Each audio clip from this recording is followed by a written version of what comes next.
There are a lot of headlines out there about home prices right now, and I want to give you the context you need so you know what's really going on.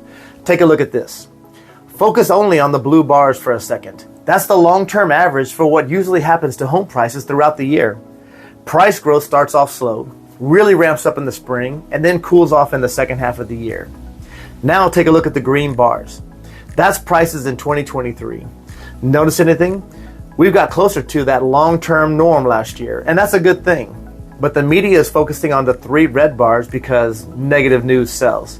Don't be distracted by those blips on the radar. They happen during the time of year when things usually slow down, so it's nothing to worry about. Home prices aren't crashing. The bigger picture is that prices actually went up last year, and that should continue. Please call or text me today and let's discuss your real estate plans.